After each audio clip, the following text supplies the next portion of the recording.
थायलंडला भारतभरातून हजारो पर्यटक दरवर्षी फिरायला जात असतात।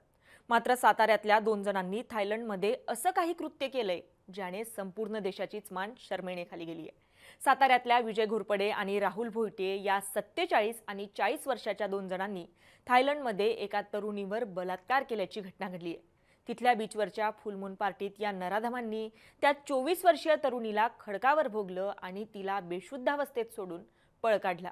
पण थायलंड पोलिसांनी या नराधमांना नेमकं कसं शोधलं? नेमकं थायलंडच्या रीन बीचवर त्या रात्री काय घडलं? साताऱ्याची मान शरमेनं खाली घालणारे हे 2 नराधम नेमके आहेत तरी कोण? आणि आता त्यांना नेमकी काय शिक्षा होईल? सविस्तर जाणून घेऊया देश विदेशच्या आजच्या या व्हिडिओच्या माध्यमातून। नमस्कार, मी छाया आणि आपण पाहताय मुंबई तक। साताऱ्यातल्या कोरेगाव तालुक्यातून 6 मित्र थायलंडला फिरण्यासाठी गेले होते। 14 मार्चला तिथल्या रीन बीचवर फुल पार्टीचं आयोजन करण्यात आलेलं होतं।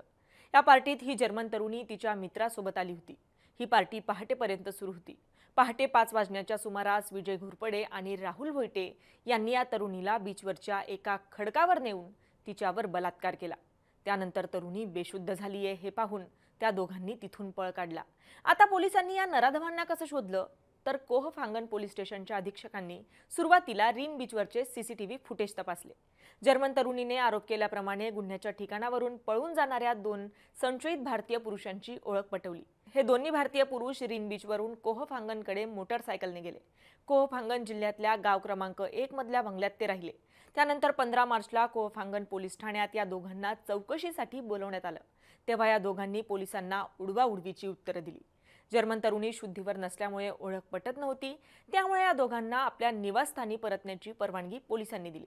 त्यानंतर 16 मार्चला पीडित जर्मन तरुणी शुद्धीवर आली तेव्हा तिने सांगितलं की ती कोहसामुई इथल्या बोफूटमधल्या एका हॉटेलमध्ये राहत होती।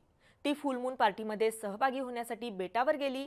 रात्रभर पार्टी सुरू होती। त्यानंतर समुद्र किनाऱ्यापासून जवळच असलेल्या एका बंगल्याजवळच्या खडकाळ भागात आपल्यावर 2 पुरुषांनी अत्याचार केले। अत्याचार करणारे दोघंही भारतीय होते। ही घटना घडल्यानंतर दोघं तिथून पळून गेले आणि जाण्याआधी आपल्यावर हल्ला करून आपल्याला जखमी केलं। हे सगळं घडलं तेव्हा आपण दारूच्या नशेत होतो, असं जर्मन तरुणीने पोलिसांना सांगितलं।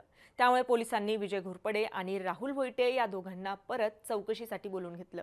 त्यावेळी तरुणीने या दोघांची ओळख पटवली। यानंतर पोलिसांनी घोरपडे आणि भोईटे यांना ताब्यात घेऊन चौकशी सुरू केली।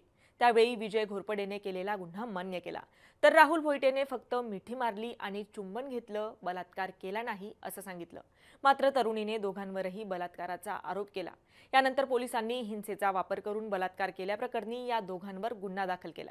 संबंधित पीडित तरुणी येत्या काही दिवसात जर्मनीला परतणार आहे, त्यामुळे त्यापूर्वी न्यायालयीन प्रक्रिया पूर्ण होण्याची शक्यता आहे। त्यामुळे थायलंड पोलिसांनी सध्या विजय घोरपडे आणि राहुल भोईटे यांना तुरुंगात डांबलंय। आता या दोघांना काय शिक्षा होऊ शकते हेही पाहूयात। थायलंडमधल्या कायद्यानुसार अत्याचार हा अत्यंत गंभीर गुन्हा मानला जातो। त्यासाठी कठोर शिक्षेची तरतूद आहे। थायलंडच्या दंडसंहितेच्या कलम 276 ते 281 नुसार अत्याचाराच्या गुन्ह्यासाठी 4 ते 20 वर्षांपर्यंत तुरुंगवास आणि 40 लाख बाथ म्हणजे 1 कोटींपेक्षा जास्त रुपयांच्या दंडाची तरतूद आहे। जर पीडितेला गंभीर इजा झाली असेल तर जन्मठेप किंवा मृत्यूदंडाची शिक्षाही होऊ शकते। साताऱ्यातला कोरेगाव तालुका हा तसा अनेक वैशिष्ट्यांसाठी ओळखला जातो। मात्र आता या घटनेमुळे कोरेगाव तालुक्याच्या लौकिकाला डाग लागलाय। तुम्हाला या घटनेविषयी काय वाटतं?